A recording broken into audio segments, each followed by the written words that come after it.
What's going on, everyone? It's Corey from the Breakevens, giving you another AFL Supercoach video today. Round one, it's done.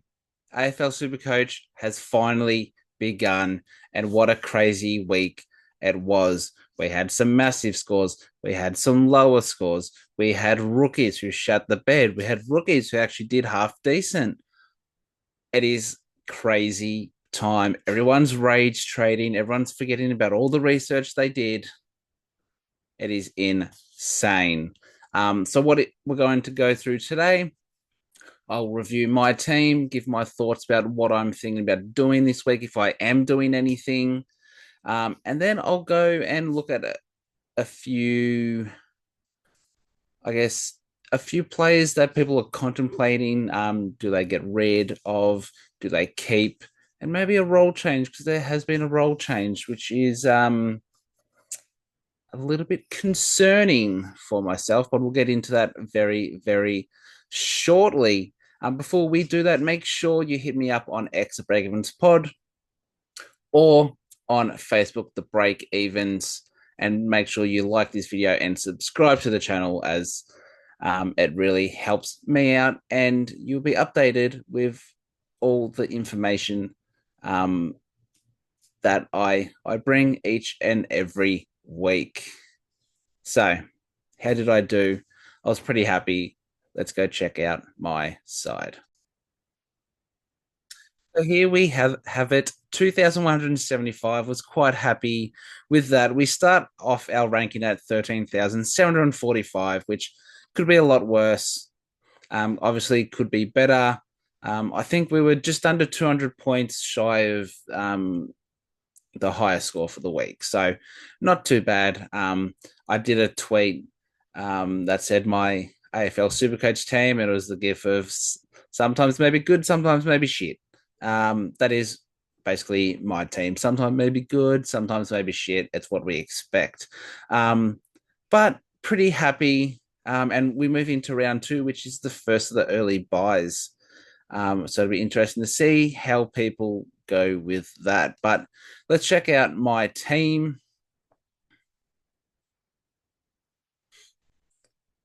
And you'll see that there was a lot of good and there was also a lot of bad. So that is something that we're going to have to think about. So here we are. I've already made a few just positional moves. But basically, we had Sheasel and Clark in defense, who 106, 107 for round one. We'll take those. Jaden Short scored an 83. He was on 64 at halftime. He was looking great. And then Richmond decided to come back. What? They were down 41 points. Sorry, Carlton fans, but the Tigers laid it all out there. And if you saw what happened to Sam Laylor, he laid everything out there for everyone to see. So disappointing second half for Short. I do think he is a keep, though, because he did have that role that we were expecting. It's just the ball wasn't down there, which we weren't expecting for that in the second half. So his scoring stopped because it was all Richmond. Matt Roberts salvaged a 95. We will take that. Perryman 62 is a little bit concerning. Was playing a tagging slash run with role, and then found himself playing in defense, which we're not happy about. So we're going to keep an eye on him.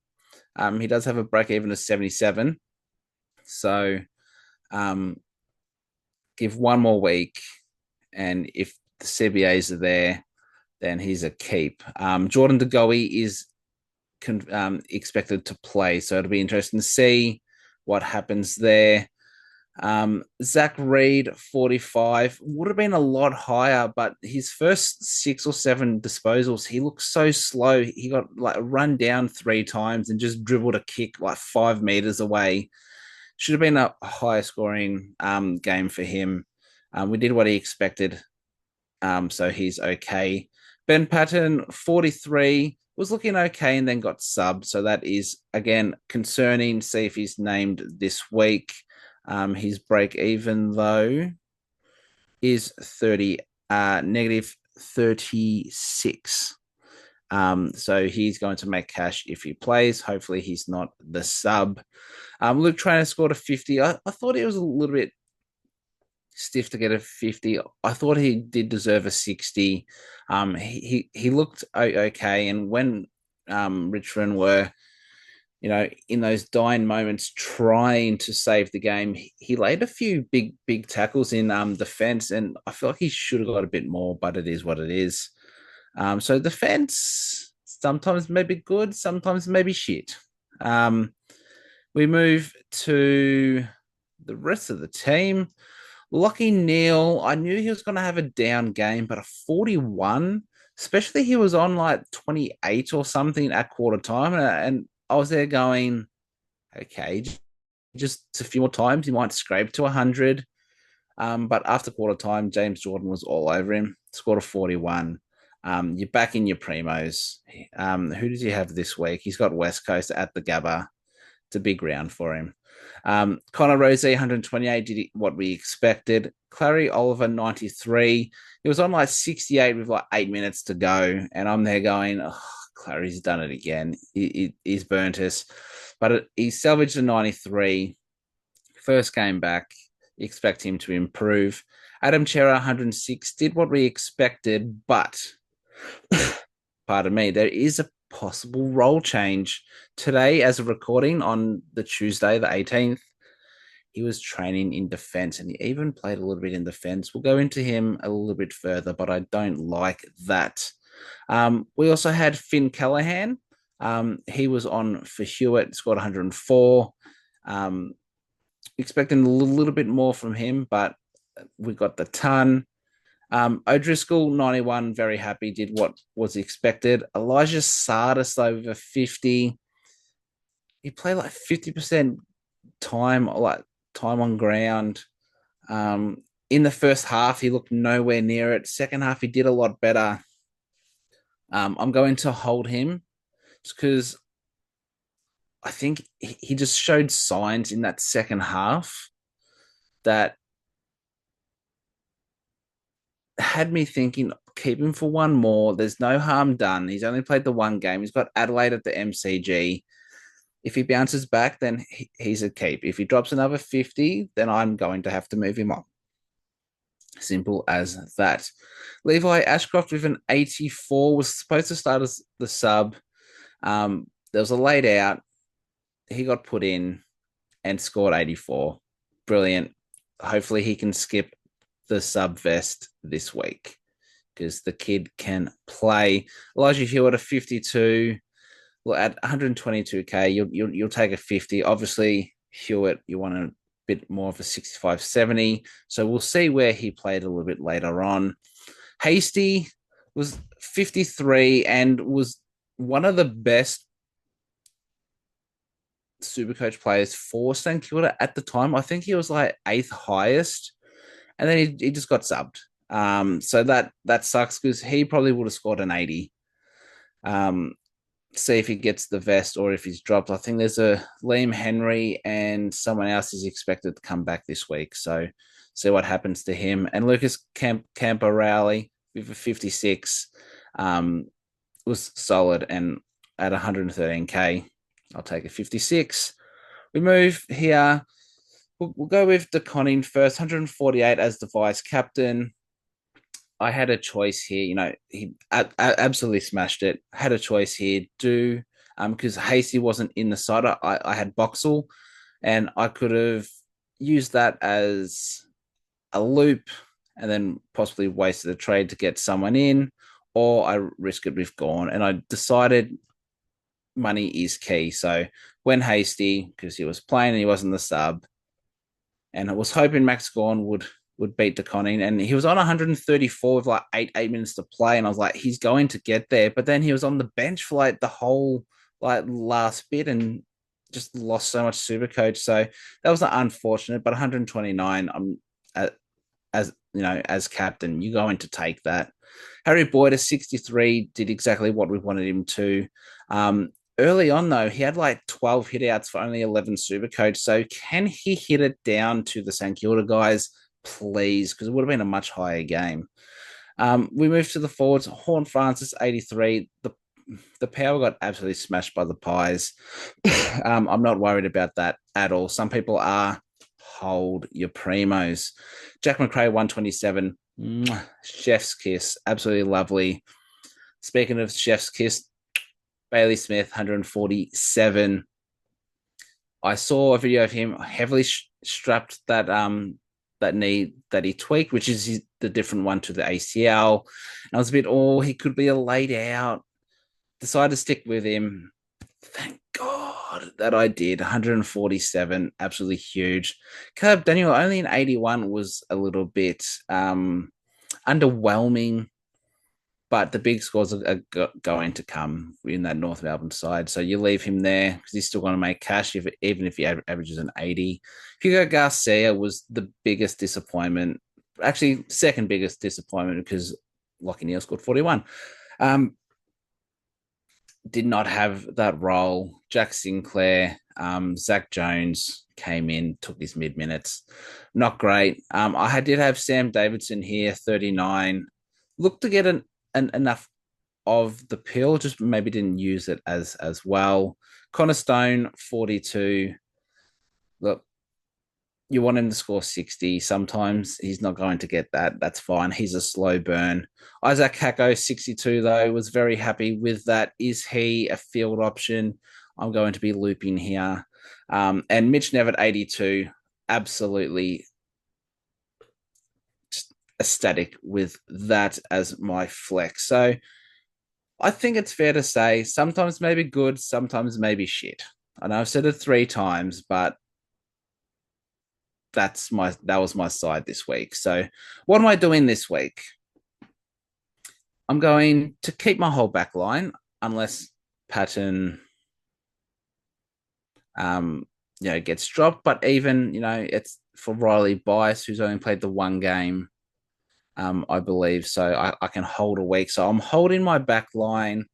I'm holding my midfield. I'm holding my rucks. I'm holding Nevitt in the flex. There's only going to be one change in this forward line. That is Hugo Garcia. I absolutely hated his role. It's not what I expected. How I was saying with Bailey Smith, I was, going to take him out, which, would have been fine because he had that knee heavily strapped. The day but before, there was rumors, Garcia might lose that mid-time, and I decided to back him in, but not good. So what am I going to do? I'm going to trade out Garcia and in turn for 56K. There's not much there that I want if I put players I can afford. Corey Warner would be great. What's his break even? Because he's had 2 solid games, a 61 and a 72. Negative 39 break even. Pretty happy with that. McInnes, Wicks got injured. No. Constantine's only played the one. Hall's only played the one. Lynch is probably gone. Only played the one. Not liking Hutchinson. Berry, no. And then it gets pretty poor here. Pal Pepper, definitely not. Those who started Pal Pepper, I told you he's not an option. 10,000, no, 48,000 people decided to go him. That's unfortunate. So I can't get a forward, so I need to get a mid. So Hewitt is going into the forward line, and this is why I started a mid forward in this midfield, because I knew I might need to trade someone here. Now, this is where things look interesting because we have Ned Long, who scored 113, looked absolutely great. But De Goey back, I expect Perryman to get some more mid-time minutes. So I think Ned Long loses minutes, unfortunately. So I'm not going Ned Long.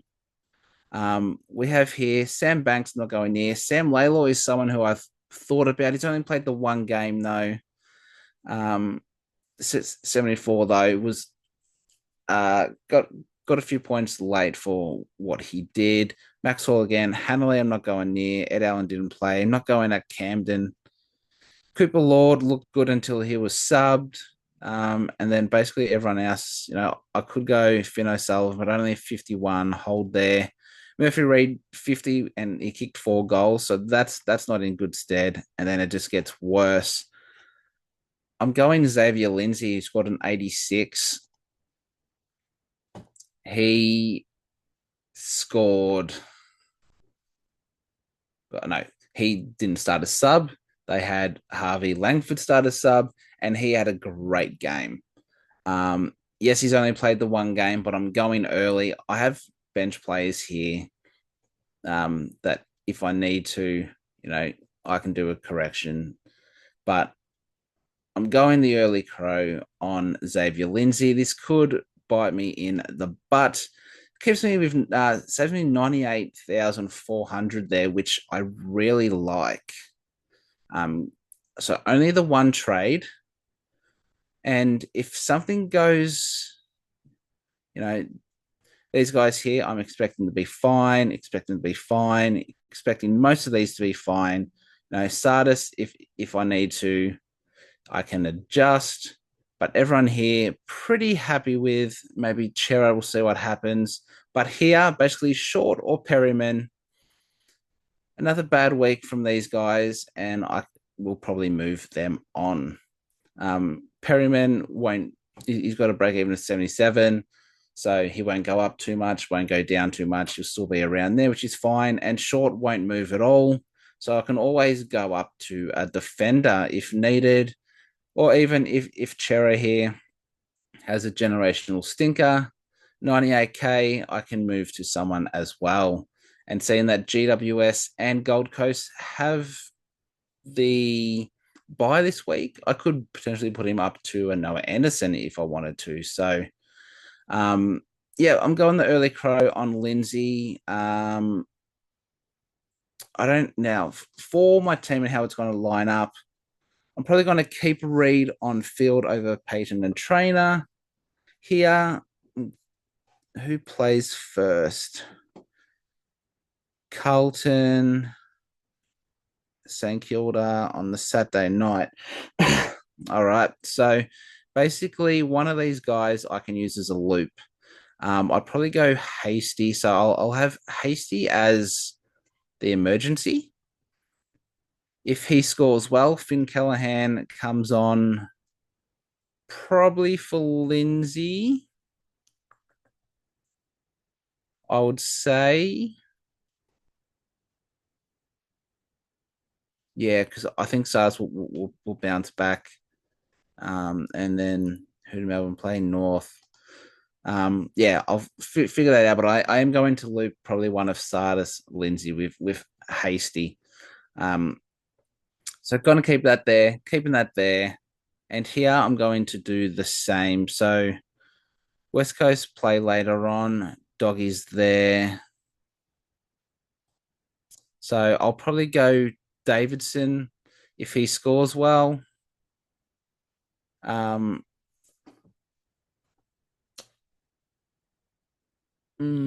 Actually, so I'm gonna have to start one of these guys here. I think I'll see Davidson, see how he goes. If he scores another 39, then Kako just comes straight on for Hewitt. If he scores well, then I take him on for Hewitt. Yep. No. He'll have to come on for Stone, and then I have to choose between Kako and Hewitt there. Pretty simple. Captains, just quickly looking at it, we'll go through it a little bit in a second. The Conning against Meek, I'm not sure how much I like that. Bulldogs players, no. Essendon players, no. Connor Rosie against Richmond could be a good one, especially at Adelaide Oval. Saints and Geelong, or even Horn Francis against Richmond. Saints against Geelong, no. Brisbane against West Coast, I've got Lockie Neal there. North against Melbourne, I have Max Gorn, and then Fremantle against Sydney, which should be a tough matchup. So, pardon me, I'm either going to vice captain a Rose or Horn Francis into a Neil or Gorn, or I'll just go straight Neil into Gorn. That's my early thoughts for captain.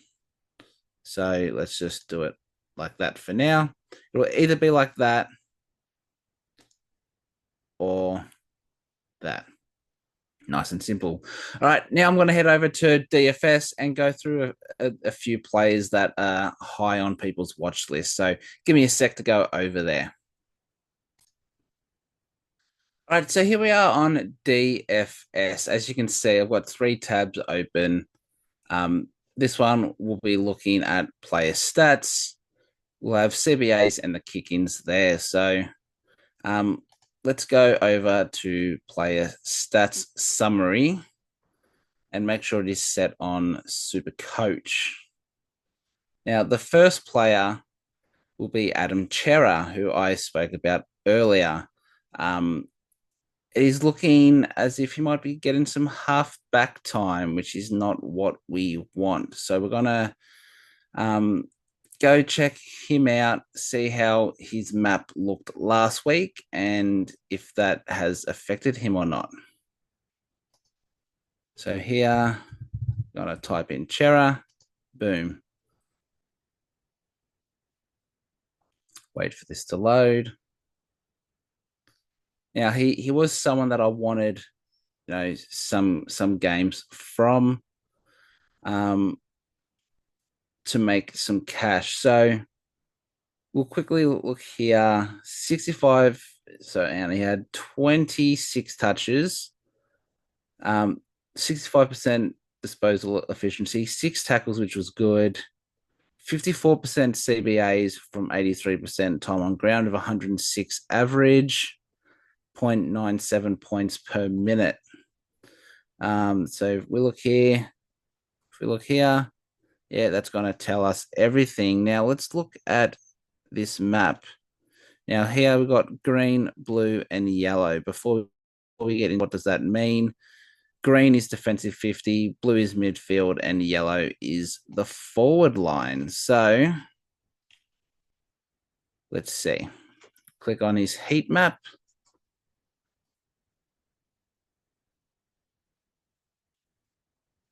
And okay, so on the wings, you got most of your stuff on the wings, and this is D50. You got some in D50. So that heat map doesn't look too bad. Obviously, we want him to have more dots in this center circle, but that's not too bad of a heat map. All right, so we're pretty happy with that. Now let's look at the Carlton CBAs and see, is his what was it, 58%, 54% CBAs. Let's see if where that could change.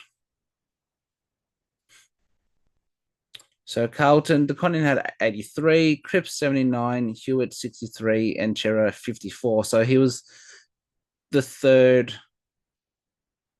midfielder for Carlton. That's fine. We're happy with that. We want him to get a few more than 54 though. So Sam Moss took a few expected.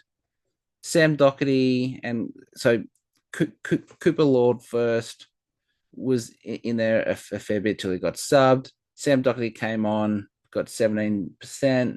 We had Williams and Whitelop in there as well with 13%, which is a bit funky. So is there improvement here? If Lord goes out, then yes, I think Doherty plays, so maybe he takes some of Lord's. So I don't think Chera's going to improve there. And with the talks of him potentially playing off half back, that worries me a little bit. Now, am I able to see? So we'll go into game stats. This is just a match report. I was hoping we could do it quarter by quarter, but I don't think we will be able to. So what do we do with Chera? I would definitely hold Chera this week. just because he's not going to rise in price. So if this halfback role is a thing, he scores really poorly, then we know it's time to move on. But if he still scores well and is in that mid role, we hold. So hold him for now. Um, right now, who's next? So many ads. Let's go, Joel Frazier. Scored a ton this week at 380, 360 odd K. 28 disposals, 68%, 6 marks, 3 tackles. He had 7 ruck contests, which was funny. Kicked the goal, 36% CBA. So that was the big surprise. And he got a kick in off 28% time of ground with a score of 109, which is great, and 0.91 points per minute. As you can see, pretty equal. So let's go in and see where he got his points or his disposal. Sorry. So that's what you want to see in that D50. And even when he was in that midfield, he got that contested ball. That's great. And on the outside, going in and inside 50 as well. So his role looked like started in defense. When he got moved into that midfield, he played in that midfield and tried to push forward. Perfect. Will he get that though going forward? Let's go to the CBAs and the Western Bulldogs.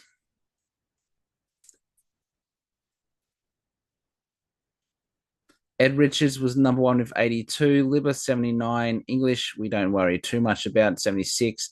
Kennedy and Sanders both went 42.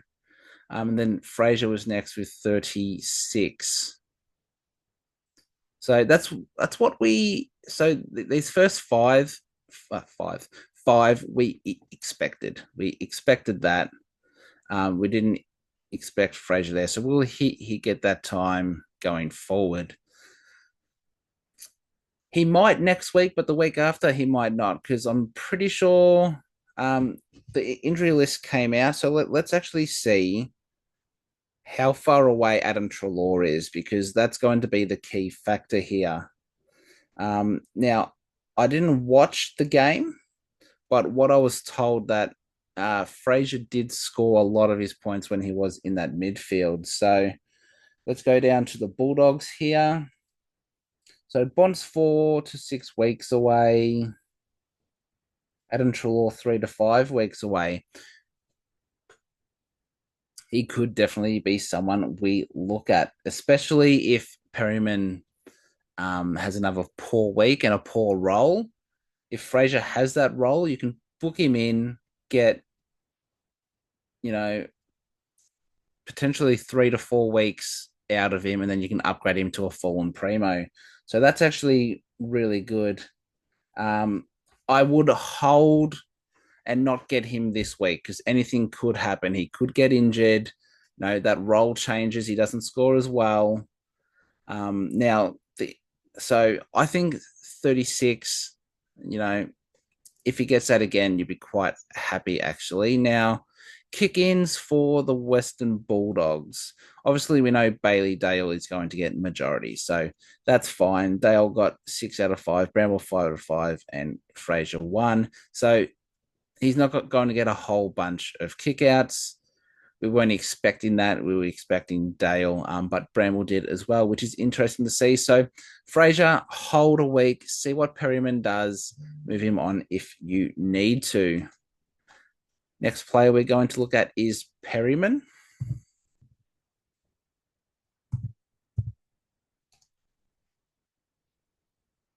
And then I think we will look at one more person.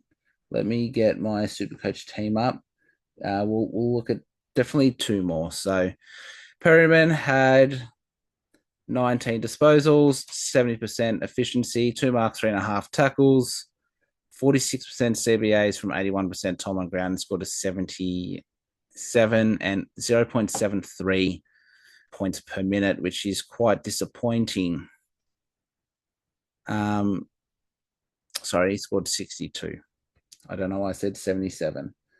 Let's go AFL. Let's check out his heat map.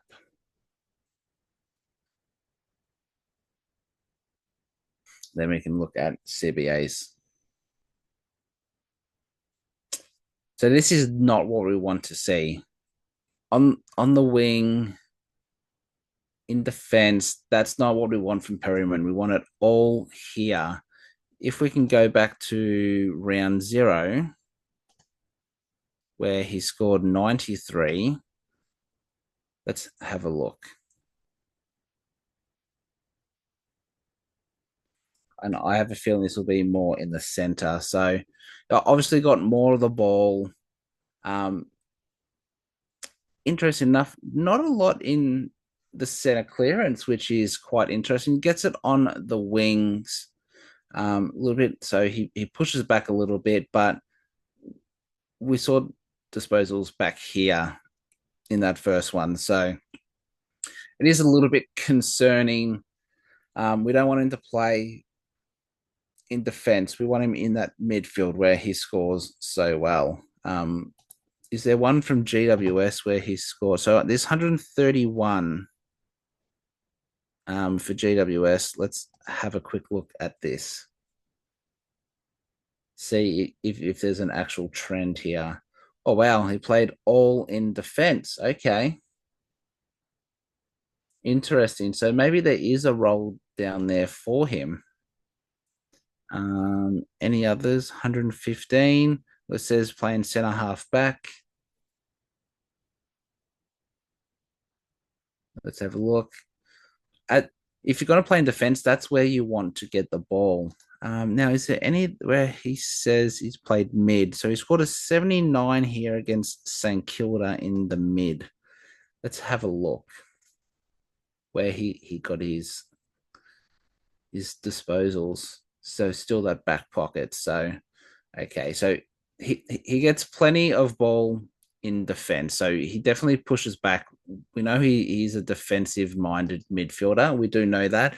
I just didn't know it was that defensive. Let's go to CBAs, see where he could definitely pick up some new ones. So here against Port, Cameron was number 1. Then Dacos, Long, and Sidey were the 3 ahead of him. And then Perryman had 42. And then Pendles in the last quarter when he got subbed on had 29%. Then Sullivan, probably not going to get too much there. So Sidey, I don't think Sidey goes back to back 65. I think what McRae did, you see here, Pendles had 80. I think they wanted just an experienced guy in there with Perryman, Dacos, and in this case, Long. So there is definitely some room there for Perryman to get some more CBAs. So he's definitely a huge weight for me.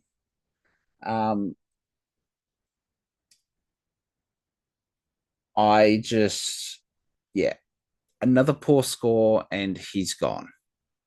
That's what it comes down to. For me, we will do 3 more just quickly. I have thought of 3 people. So we're going to go Sam DeConnie next in Super Coach. 25 disposals, 64% efficiency, 6 marks, 4 tackles with 18 hitouts, 41% ruck, 4 freeze 4, which was great, and he kicked a goal. 82% CBAs, which is very good. 78% time on ground for 109 and 1.03 points per minute. Now, I'm seeing a few people not happy with this. So everything was in this middle part of the ground, which you think he's a ruckman. That's great. But what people aren't happy about is they're saying, oh, Shannon Neal was taking the rucks, in the forward line. And Mark Blitzarves was taking the ruck contest in defense. Yes, of course, you want the Conin to push back there or push forward. The more ruck contests he gets to, the more chance he has of scoring points, which is great. But he did get a lot of the ball here, which I'm quite happy with. It means he might be a little bit inconsistent. I get that. Um, but for a ruckman, you want it here. You don't want it deep in here unless you're taking an intercept mark, which is completely, fine. And then you only want it deep in here if you're going for goal. But if the contest is between the 250s, this is where you want your ruck. Now, he did play. Who did Geelong play again? Geelong played. Oh my God, I've gone absolutely blank. Round one, Freo. So it was Liam Reedy. You know, hasn't had any exposure to the AFL, so it's a bit easier of a matchup. This week, Geelong play St Kilda, so you got Harry Boyd, but he's a bigger guy, could outmuscle him there. But then you got Marshall there as well. I think he could definitely score well. He's going to be one of those ruckmen who, against the bigger, stronger rucks, will struggle, but against those lesser and inexperienced rucks, he has a chance to score well. In my opinion, I am holding one more week, see how he goes this week, and if he's a downgrade option if Perryman stinks it up. But I'm not disappointed in this at all. If I was a Sam De Koning owner, now talk about disappointing. We're going to go to Hugo Garcia next because couldn't get much more disappointing than this.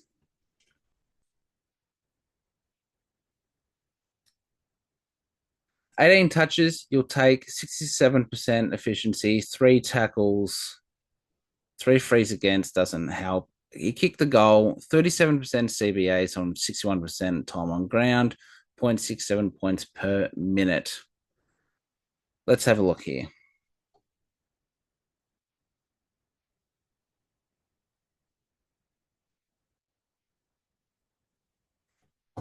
Right, so got the ball in there, which is great. Spreading on the outside and inside forward. It doesn't look too bad, but the output wasn't there. We want less time here. We want more time in here. So let's go to the CBAs for St Kilda. Let's see where that's come from. Who took his CBAs? Because he was getting, 50 to 60% in preseason. So where's that gone? Jack Steele, 86, Harry Boyd, 86. Yep. McRae, 80. Expected that. Garcia was next with 37, which was great. But then Hunter Clark, Windhager, Sinclair, and Jones took a whole bunch there. That is a problem. That is the issue. Now, if Zach Jones, is getting on, starts at the sub, Garcia might get a few more. Sinclair, we do expect him to get a little bit, but mostly off halfback. Windhager, he's that tackling mid as well as Garcia, so you expect him to get some. Hunter Clark, I don't know why they play Hunter Clark there. Get him off the halfback. That's where he should play. They've got enough in here, enough big bodies now. Clark off the halfback. That's the big one there. So Zach Jones and Hunter Clark, you need a role change or sub, get injured, and then Garcia could be a definite option. I think if this is up to 50 to 55% CBAs, then I actually think he scores decently because he tackles and he got, as we see here, He got the ball around here, which was great, and then moved forward. So I'm getting rid of Hugo Garcia just because I don't see that increasing too much. I think they're going to stick with this unless something drastic happens. And I'm not having another 54 score from someone who's is 256k. So he's gone for me. And I think he should be gone in most sides. Now, the last one is the man I'm bringing in Xavier Lindsay. Let's see how he went and where he played. 22 touches, lovely. 82% disposal efficiency, perfect. 3 marks, 6 tackles, 5 frees, 4, which is huge. 74% time on ground, 86 super coach with a 0.89 points per minute. Absolutely perfect. Played on a wing, it says. So let's have a look. Xavier Lindsay played on a wing. So you can see here, that definitely that wing role, which can be a little bit inconsistent, but he pushed back hard in defense and got plenty of the ball there. Quite happy with that. Push forward a little bit. Look, he's playing a wing role. You're going to expect that. You're going to expect him to score an 86, and you're going to expect him to score, a 50 or a 60. It comes with the role. So let's go to CBAs. Did you get any CBAs? I've forgot here. So let's have a look. So Gore 92, 81 to Petrarca, 73, Oliver 69 here. And he didn't get any. So he's pure just that wing role. I think if we come to terms with his role, he's going to get plenty of it. His tackling was the big thing there, and his frees 4. So I wouldn't expect an 86 each week. If he chucks out a 60 here, he's going to have a nice break even. So quite happy there. That's all the players I wanted to look at for now.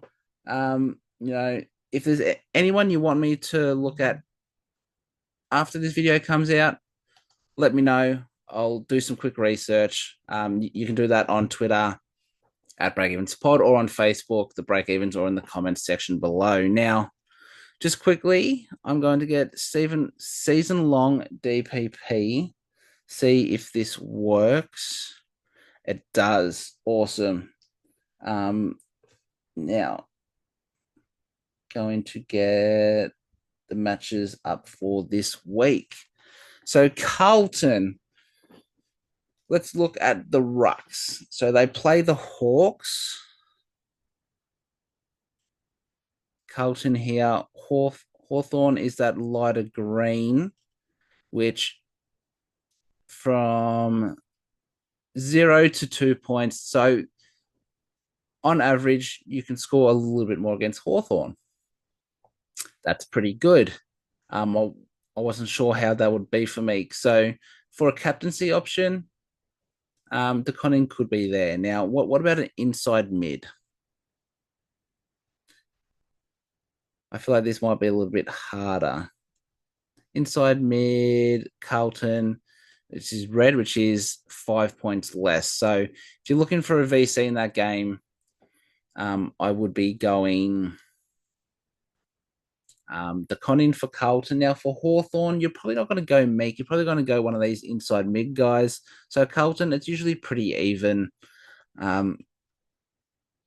So I think the Conning is the best option there.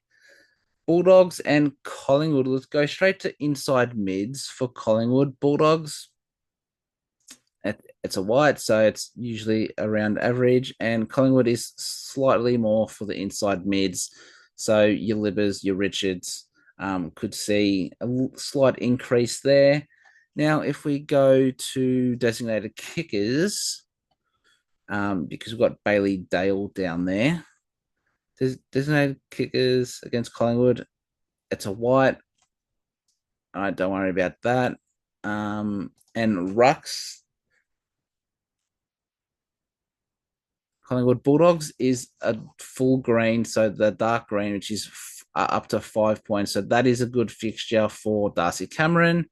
And it's an orange for Tim English, which is slightly under average. So in there, I'd probably go a Libba. Or if I wanted to go riskier, I would go a Darcy Cameron. The Bombers versus Adelaide. Um, we'll go inside mids. And you're, thinking of your Caldwells, your merits here. Essendon, Adelaide is a 50-50. And for Adelaide, so Essendon is actually an easy fixture for mid. So Jordan Dawson here could be a sneaky one. But apart from that, I'm probably not going anywhere else, which is fair enough because Nick Martin's playing on a wing.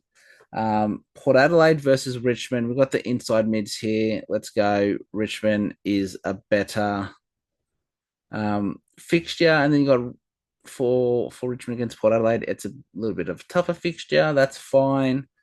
Are we going? Let's have a look at Rucks. Just for Toby Nankervis, because there's a few people out there that like the Nank. So Port Adelaide, it's usually a green fixture, so Nank could be in for a big score this week. The Saints versus the Cats. We're going to look at the Rucks. The Cats have the Saints, which is a little bit harder usually. That's what it's saying. And St Kilda against Geelong. The Rucks score better. Against the Saints. So Sam DeConning could be in there. Inside mids, St Kilda have Geelong, which is a white, and same with Saints. So, man, they could score well, they might not. But apart from that, how about designated kickers for those who have Wanganeen, Miller, or Sinclair? Saints have Geelong, which is a green fixture. Fair enough. Now, this is the big one. Lions versus the Eagles. Inside mids, bang. Lockie Neal. Happy, happy, happy. You're probably not going to go any West Coast guys, so we're just going to look here. West Coast, big, big sound. And for those with Zorko, designated kickers, it's actually a little bit harder of a game, apparently. So, I mean, look, this is just going off, pure data history. Anything could happen, but it looks like Lockie Neal is the go there. Next is North versus Melbourne. So we'll look here at North Melbourne. It's a 0, for people who have Caleb Daniel. Got him there. We're going to go straight to the Rucks, though. This is what everyone wants to see.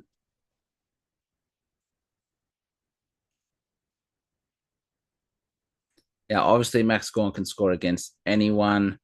Melbourne and North Melbourne, they're both red fixtures. So maybe Gawn isn't the go this week, or same with Sherry. How about inside mids, looking at a Harry Sheasel type? You think that would be a hard matchup going both ways. Melbourne's an easier matchup, according to this, which is good for Harry Sheasel. And then North, it's like a 50-50 split, which is quite interesting. So, interesting there. Probably not going anyone in this game, if I'm being honest. And now the last game is Freo versus Sydney. So Freo against Sydney, obviously a tough matchup, and Sydney likewise.